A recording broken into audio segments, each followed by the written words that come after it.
Hello दोस्तों, नमस्कार। आज हम कुछ नया लेकर के आए हैं आपके लिए, बेसिकली आपके लिए, क्योंकि मुझे पता है कि आपका ये एग्ज़ाम जो है बहुत ही निकट है, ठीक है। इसीलिए पूरे धैर्य के साथ जो है आप पढ़ाई कीजिए। आपका लगन और मन में दृढ़ विश्वास, जो संकल्प लेकर के आप चल रहे हैं, पढ़ाई कर रहे हो, वो आपको ज़रूर जो है सफलता दिलाएगी, ठीक है। बशर्ते आपके पास जो है ईमानदारी होनी चाहिए, ठीक है ना।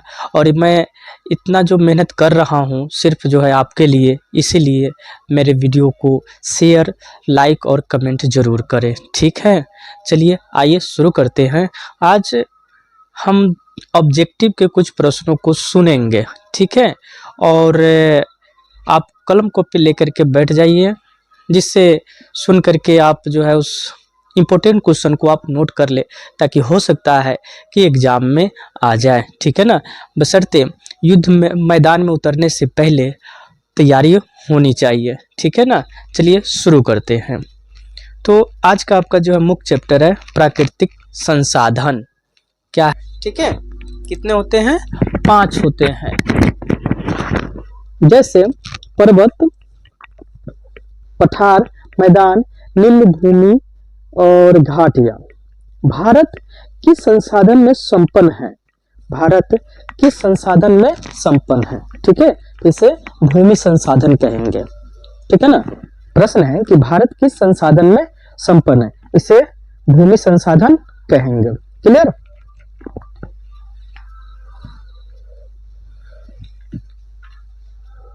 नेक्स्ट प्रश्न, भारत के भूमि पर लगभग कितना प्रतिशत मैदान का विस्तार है? भारत के भूमि पर लगभग कितना प्रतिशत मैदान का विस्तार है, ठीक है। आ रहा समझ में? फिर से एक बार बता देता हूं, भारत के भूमि पर लगभग कितना प्रतिशत मैदान का विस्तार है? तो आंसर क्या होगा? 43%, ठीक है। अगला, भारत के भूमि पर लगभग कितना प्रतिशत पर्वतीय क्षेत्र है? अब पर्वतीय क्षेत्र पूछा जा रहा है, 30% बोलेंगे, ठीक है। हमारे लगभग कितना प्रतिशत भूभाग पठार के रूप में विस्तृत है? 27%। लगभग कितना प्रतिशत भूभाग पठार के रूप में विस्तृत है? 27% आंसर होगा। अगला प्रश्न, मिट्टी किस तंत्र का एक महत्वपूर्ण घटक है? मिट्टी किस तंत्र का एक महत्वपूर्ण घटक है? पारितंत्र का। मृदा किसे कहते हैं? असंगठित पदार्थों से निर्मित पृथ्वी की सबसे ऊपरी पतली परत को मृदा कहते हैं। मृदा का मतलब होता है मिट्टी होता है, ठीक है। असंगठित पदार्थों से निर्मित पृथ्वी की सबसे ऊपरी पतली परत को मृदा कहते हैं, ठीक है। मिट्टी किस प्रकार का संसाधन है? नवीकरणीय प्राकृतिक संसाधन है। अब जैसा कि मैंने बताया था कि संसाधन जो है कितने प्रकार के होते हैं, ठीक है। संसाधन कितने प्रकार के होते हैं?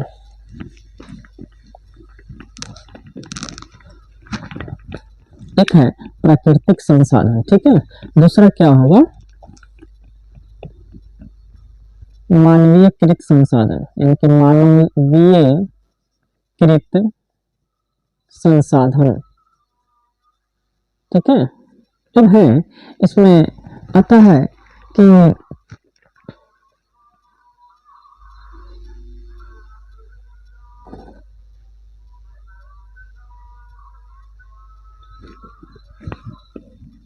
प्राकृतिक संसाधन भी 2 तरह के होते हैं, ठीक है। एक मानवीय कृत संसाधन और एक नवीकरणीय संसाधन, ठीक है। यह एक प्रकार का प्राकृतिक ही है, संसाधन है, ठीक है। तो आगे आगे देखते हैं। मृदा एक तंत्र है। अगला प्रश्न क्या है? मृदा एक तंत्र है, इसे क्या बोलेंगे? जीवंत तंत्र। क्या है? जीवंत तंत्र। क्या बोलेंगे? जीवंत तंत्र। मृदा एक प्रकार का तंत्र है, जीवंत तंत्र, ठीक। मृदा का निर्माण कैसे होता है? पूछ रहा है कि मिट्टी का निर्माण कैसे होता है। चट्टानों के टूटने फूटने तथा भौतिक के रासायनिक और जैविक परिवर्तनों से मिट्टी का निर्माण होता है ना। चट्टानों के किसी कारण, प्राकृतिक आपदा के कारण जो होता है, टूटता है फूटता है, ढकने से वो क्या होता है, छोटे छोटे कणों में छोटे छोटे कणों में विकृत हो जाते हैं, जिससे जैविक परिवर्तनों से क्या होता है, मिट्टी का निर्माण होता है। क्लियर। अगला प्रश्न, मिट्टी निर्माण के कारक कौन कौन से हैं? मिट्टी का निर्माण के कारक कौन कौन से हैं, मतलब मिट्टी का जब निर्माण होता है तो उसमें कौन कौन से कारक भाग लेते हैं, ठीक है ना, ये बताना है आपको। तो ध्यान रखना, उच्चावच या धारा कीर्ति, उच्चावच या धारा कीर्ति, ठीक है। उच्चावच का मतलब धारा कीर्ति होना चाहिए, ठीक है ना। अगला, मूल शैल या चट्टान, तीसरा जलवायु, चौथा वनस्पति, पांचवा जैव पदार्थ, छठा खनिज कण और सातवां समय। मिट्टी निर्माण में और कौन कौन से पदार्थ सहयोग करते हैं? मिट्टी का जब निर्माण होता है तो ये इसके अलावे और कौन कौन से पदार्थ जो है इसको बनाने में महत्वपूर्ण भूमिका निभाते हैं, ठीक है ना। तो निम्नलिखित है, तापमान परिवर्तन होता है तब भी मिट्टी का निर्माण होता है। प्रवाहित जल की धारा, खूब तेजी से अगर जल की धारा बह रही है, ठीक है ना, तो उसमें भी क्या होते हैं कि बड़े बड़े जो है पत्थर, जो चट्टान होते हैं, सब आपस में टकरा करके चकनाचूर हो जाते हैं और उससे जो है मिट्टी का निर्माण होता है। पवन, पवन यानी कि हवा के कारण भी जो है, हवा के वेग के कारण भी जो है चट्टाने पत्थर है ना आपस में टकरा करके छोटे छोटे कण जो है बना लेते हैं, जिससे मिट्टी का निर्माण होता है। हिमनद, हिमनद का मतलब होता है जो बर्फ का जो नदी होता है उसे हिमनद कहते हैं, ठीक है ना। तो उसमें भी क्या होता है कि जो बहुत बड़े बड़े जो है चट्टान होते हैं सभी आपस में टकरा करके, चूंकि हिमनद जो है चलते हैं ऊपर, जो बर्फ जम जाती है ना वो चलते हैं, जिसके कारण साथ साथ जो है चट्टाने भी जो है चलने लगती है, आंतरिक चट्टान वो तो है आपस में टकरा करके छोटे छोटे कण बना लेते हैं, उससे भी जो है मिट्टी का निर्माण होता है। अगला, अपघटन, अपघटन यानी कि अपघटित होना, टूट जाना, विकृत हो जाना, किसी कारण से जो है वो पत्थर जो है, जो शैल होता है, चट्टान होता है, वो आपस में जो है घर्षण के कारण किसी कारण से जो है टूट जाते हैं, ठीक है, जिससे मिट्टी का निर्माण होता है। अगला, अगला प्रश्न है कि मिट्टी निर्माण में कितने प्रकार के पदार्थ भाग लेते हैं? ये बहुत इंपॉर्टेंट है। मिट्टी निर्माण में कितने प्रकार के पदार्थ भाग लेते हैं, ठीक है, मिट्टी का निर्माण जो होता है उसमें कितने प्रकार के पदार्थ भाग लेते हैं? तो क्या बोलेंगे, 2 प्रकार के, ठीक है ना। चलिए देखते हैं मिट्टी के निर्माण में कितने पदार्थ के, कितने प्रकार के पदार्थ जो है भाग लेते हैं, ठीक है। मिट्टी का जो निर्माण होता है, मिट्टी निर्माण में है ना कितने प्रकार के, कितने प्रकार के पदार्थ भाग लेते हैं। दोस्तों यहाँ पर ध्यान देना है आपको कि मेरी राइटिंग पर जो है नहीं जाना है, आप अपनी राइटिंग को क्लियर कीजिए, ठीक है। और जो जहाँ आपको लाइन समझ में नहीं आ रहा है वहाँ वीडियो को पॉज करके आप उसे नोट कर लीजिए, ठीक है, फिर से रिमाइंड करके आप जो है देख सकते हैं, ठीक है। चलिए, तो हम क्या पूछ रहे हैं कि मिट्टी निर्माण में कितने प्रकार के पदार्थ भाग लेते हैं, ठीक है। तो इसका जवाब होगा 2। इसका क्या जवाब होगा, 2 प्रकार के। अब कौन कौन से जैव पदार्थ और अजैव पदार्थ। एक है जैव पदार्थ, दूसरा है अजैव पदार्थ, अजैव पदार्थ, ठीक है। ये 2 जो है पदार्थ है बायोटिक और कहते हैं मिट्टी बनाते हैं, मिट्टी के फॉर्मेशन में भाग लेते हैं। मिट्टी कितने प्रकार की होती है, मिट्टी कितने प्रकार की होती है, बहुत ही इंपॉर्टेंट है ये भी। के प्रकार, मिट्टी के प्रकार कितने प्रकार की होती है, ध्यान रखना। मिट्टी कितने प्रकार की होती है, तो 6 प्रकार की होती है। कितना, 6 प्रकार के। कौन कौन से, जलोढ़ मिट्टी, जलोढ़ मिट्टी, दूसरा काली मिट्टी, जलोढ़ मिट्टी, दूसरा क्या, मरुस्थलीय, पांचवा क्या है, मरुस्थलीय मिट्टी। प्रकार की होती है 6 प्रकार के, जलोढ़ मिट्टी, काली मिट्टी, लाल मिट्टी, या पीली मिट्टी, लेटेराइट मिट्टी, मरुस्थलीय। भारत में लगभग कितने हेक्टेयर क्षेत्र पर जलोढ़ मिट्टी फैली हुई है?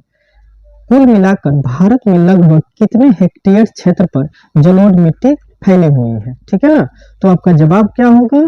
6.4 करोड़, 4 करोड़ हेक्टेयर, 4 करोड़ हेक्टेयर, यानी कि 6.4 करोड़ हेक्टेयर, ठीक है ना, भारत भर में जलोढ़ मिट्टी जो है फैली हुई है। क्लियर?